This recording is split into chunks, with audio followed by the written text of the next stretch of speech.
What was the one thing that tested a woman's boundaries the most? I paused for a moment, thinking. Time? Number, the years had settled on me. Gently, I had long since learned that it wasn't about age, but how you lived, relationships. No, not that either. I had been married to Rye for 10 years. We were in sync. No problems, at least no big ones. But some things you couldn't quite name, things you refused to acknowledge, still lived, lingered, and for a while now, something nameless had been stirring inside me. Tate Ray's son from his first marriage, from the very beginning, the word step had always felt too sharp, too distant. I hadn't raised him, but he had been in my life for years, and now he was 23, successful, charismatic, handsome, yet still reserved, introverted, always holding back, and that distance, that invisible wall between us was what unsettled me the most, that one step he always kept between us. Like he was waiting, but for what he didn't even know. And that was what made it dangerous. That was why I had always made sure we were never alone for too long. If Rye was with us, everything stayed in balance, the lines were clear, everything was safe. The Chicago business trip had been planned perfectly. Rye was supposed to come as always, but this morning as we sat around the breakfast table, he paused mid-sentence while talking about his project. I won't make it, you two. Go ahead without me. 1 second. What? He had to be joking, but no. He took a sip of his coffee, his decision already made. Tate's eyes traced the lines on his plate. I don't have to. Go either, Dad. Ray shook his head. No, it's important that you go with CL. You need the experience. Being around her will teach you a lot. As I listened to how innocently Ray spoke, I was feeling something entirely different. A small knot tightened in my stomach for a brief moment. My eyes flickered to Tate. He was already looking at me, and in that moment, those eyes, it only lasted a few seconds, but in those few seconds, what I felt was exactly what I'd been trying to avoid. We were going to be very alone. Rye stood up, resting a hand on my shoulder as he smiled. Take care of him, he said playfully, like I was the one who didn't need protecting. But there was something Rye didn't know, maybe the one who needed. Protecting was me some plans, look perfect on paper. This Chicago trip had started as one of them. Turning one of my business meetings into a small family getaway seemed like a great idea. It would be a good opportunity for Tate too, getting a closer look at the corporate world, making connections, maybe even opening doors for his future. But now things were shifting. Ray's last-minute change of plans meant Tate and I would be alone. That thought created a restless energy inside me that I couldn't control. Later that evening, Tate and I were alone. We were going over plans for the Chicago trip, but somewhere along the way, the conversation started to shift. I was giving him advice about the kind of people he would meet, how he should navigate his path in the business world, but the more we talked, the more I felt something was different, and I wasn't sure if it was just him or if it was me too, but his eyes were on me, not just listening, watching, and every time our gazes met, that familiar weight settled in my stomach. Was it Rye who was supposed to draw the lines this time? I had to be the one to do it, but deep down, I knew I couldn't. What if things got out of control just because Rye wasn't around? I needed to push the thought away. This is the first time you're hearing confessions like this. Support us by joining the channel, subscribing and turning on notifications before we continue. You're going to wish this story never ends. Morning of our flight, the sky was overcast at the airport. We sat side by side. Tate was fidgeting with his knees, rubbing his hands together, silent, withdrawn. But this time it wasn't the usual silence. Even if we weren't saying it out loud, something between us had already begun to take shape. On the plane, we settled into our seats. He had the window. I was next to him. At first, it was just small talk, business, projects, the weather in Chicago. Then his voice dropped into something softer. Honestly, it's probably a good thing my dad didn't come. I turned to him, his eyes met mine. Just for a second, why? I asked, my throat suddenly dry. Tate shrugged. a slow, knowing smile pulling at his lips. Because you're different when he's around. Like you're avoiding something. My breath faltered. What did he mean? But the scarier part wasn't the question itself. It was the fact that Tate had noticed by the time we arrived in Chicago, the sun had already set at the lobby. We checked the reservation my company had arranged. The receptionist smiled as she handed over 2 key cards. Your family suite is ready, Miss Seal frowned. Family suite? The woman nodded. Yes. A spacious suite with 2 beds. As far as I know, no extra room was booked. 1 second. What I had assumed the company had booked 2 separate rooms for us, but now we were sharing the same suite. Tate stepped closer beside me. It's fine, he said. His voice was so calm, so composed, but it tied a knot deep in my stomach. Was it really fine when we entered the suite? Everything felt too luxurious. The floor-to-ceiling windows spread Chicago's city lights across the room, casting a quiet yet charged atmosphere. There were 2 beds, but somehow something still felt off.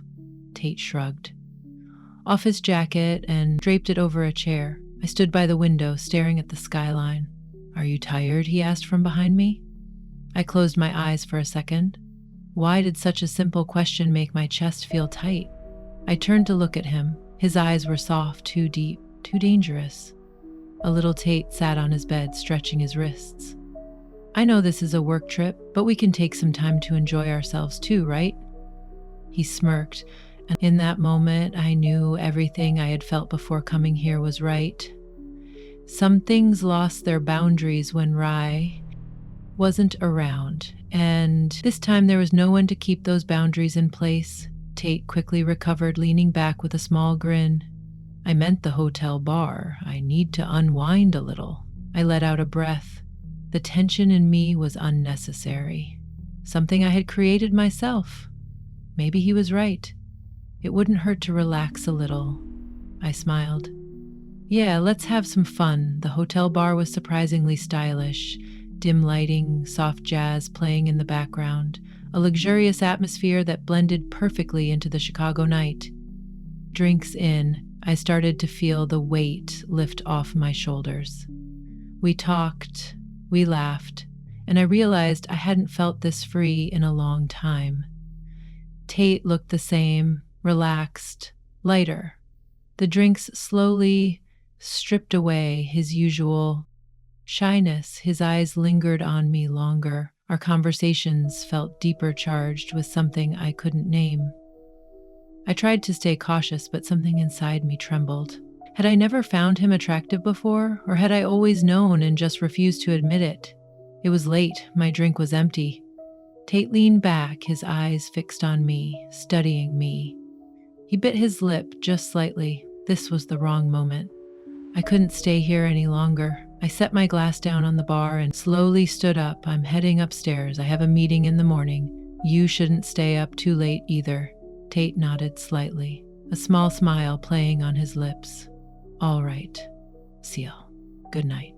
But his eyes, they looked like they were expecting me to say something else. When I got to the room, I still felt unsettled, but it wasn't a bad kind of unease. It was more like a fear of losing control. I dropped my bag in the corner. As I turned toward the bathroom to change, I noticed it. The jacuzzi, all these thoughts, the mess in my head. Maybe some hot water would help. Tate hadn't come upstairs yet, which meant I had a little time to myself as I sank into the warm water. I thought about what had just happened, the conversation, the closeness, and thought the way my body had reacted to him. I took a deep breath. Was this normal, or was it just the alcohol? But I couldn't lie to myself. This feeling hadn't just appeared out of nowhere tonight. For the first time, I had just let myself feel it after stepping out of the jacuzzi. I slipped on a robe and walked toward my bed, but something stopped me. Tate, he was sprawled across his bed, slightly drunk, fast asleep. His shirt was unbuttoned, his pants slightly undone. A warmth spread through me. He looked so damn good, and seeing him like this, so unguarded, so exposed, it completely wrecked me. I held my breath quickly, turning away to change. Even that wasn't easy. I could hear his breathing, steady, deep, comforting. At one point, I lifted my head and my eyes landed on him again, and I realized just how insanely attractive he was. How much longer could I keep denying this? But there was one thing I knew for sure. I was standing on a very dangerous line. Tate, you should change his voice, was a little hoarse as he blinked awake. His gaze landed on me. Then he smiled. He shouldn't have, but he did. And when his broad, defined chest was on full display in front of me, I knew I was looking too long, but I didn't look away. Tate, still smiling, let his eyes lock onto mine. And in that moment, I knew tonight was just the beginning. The next morning, we both dressed in sharp, elegant outfits. The room still carried the weight of the tension from last night, but we both acted as if nothing had happened as Chicago's golden morning light spilled through the windows. I watched Tate button up his shirt. He was so composed, so confident, so mature, so handsome, so dangerous. I held my breath and grabbed my back. "Shall we go?" I asked.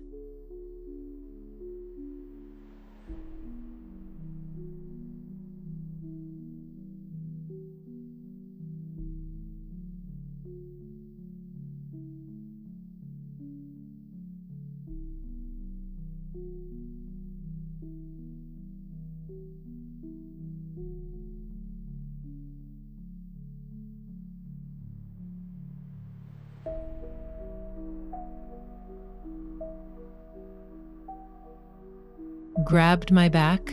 "Shall we go?" I asked. Tate swung his jacket over his shoulder, his eyes locking onto mine. "I'm ready." And I was. Grabbed my back. "Shall we go?"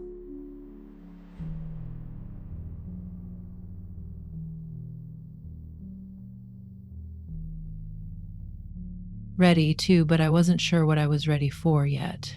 By the time we left the meeting, I felt a strange sense of relief.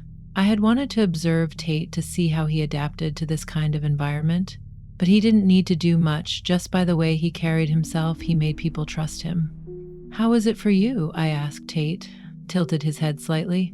"I mostly just watched and listened, but it was definitely useful," I smiled. "You didn't say a word today, you just stood beside me like my assistant. But one day when you go into your own meetings, if you don't let your shyness get in the way, there's nothing you can't handle." I turned toward him and added, "I'm telling you this as a 48-year-old woman who's been through hundreds of meetings. You can trust me." Tate looked at me for a second, then nodded. "I do trust you." His voice was so genuine that for a moment I didn't know what to say to break the tension. I gave his shoulder a light tap. "Come on, let's grab a coffee." We sat at a small cafe near the hotel. Tate stirred his coffee, looking deep in thought. "So, what about your personal life?" I asked, casually. He lifted his gaze. "What do you mean?" I shrugged. "How are things with women?" He glanced at me, then smirked slightly. "To be honest, there's not much to tell." I didn't believe him at the bar. On the street even now, women were staring at him. It was like he wasn't even aware of it. But Tate was always the center of attention, and for some reason that realization bothered me, which was ridiculous. It was wrong, and yet I couldn't hide the sharp way I set my coffee cup down on the table. "Let's go back to the hotel." Tate looked a little surprised, but didn't question it. We got up and started walking back. My frustration hadn't faded as we climbed the hotel stairs. I didn't even dare to examine why I felt this way. And maybe that's why I didn't notice my footing right before stepping into the elevator. My heel slipped, a sharp pain shot through my ankle. I lost my balance instantly, but before I could fall, Tate's hands caught me, his arm wrapped around my waist, steadying me. I was breath-Ellen too, close. "Are you okay?" His voice was laced with concern. I looked up at him, his eyes, they were right there, and when he looked at me, something inside me ignited. I swallowed. I think I twisted it. We needed to get to the room. Tate didn't hesitate. He slid his arm around my back to support me as the elevator doors closed. The space suddenly felt too tight. My ankle pulsed with pain. But the only thing I could focus on was Tate's arm around my waist. I was leaning into him, gripping onto his shoulder for balance, but this touch, it didn't feel like an obligation. It felt natural.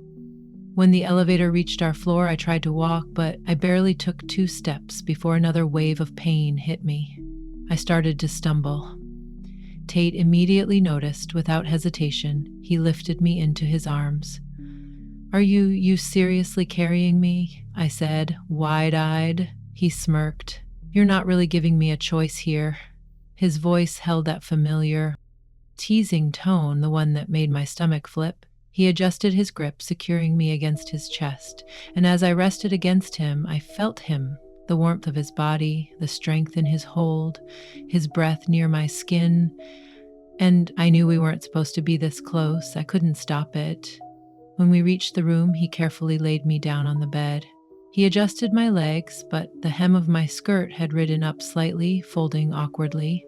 I should have fixed it, but I didn't, because my eyes were on Tate, because his eyes were on me, a moment too long. Then Tate exhaled softly, shook his head, pulled back. "I'll get some ice." He turned toward the mini fridge while I stayed there, thinking about things I shouldn't be thinking about, feeling things I shouldn't be feeling. When he came back holding the ice pack, his face was serious. He knelt in front of me, carefully taking my ankle in his hands. When he pressed the cold pack against my skin, I sucked in a sharp breath. "I should have told you before." I lifted my gaze, told me what he looked at me, deep, intense. "You can't run from this, CL." He swallowed. "We can't." Something hot spread through my veins. This was dangerous, but at the same time, it felt too right, Tate.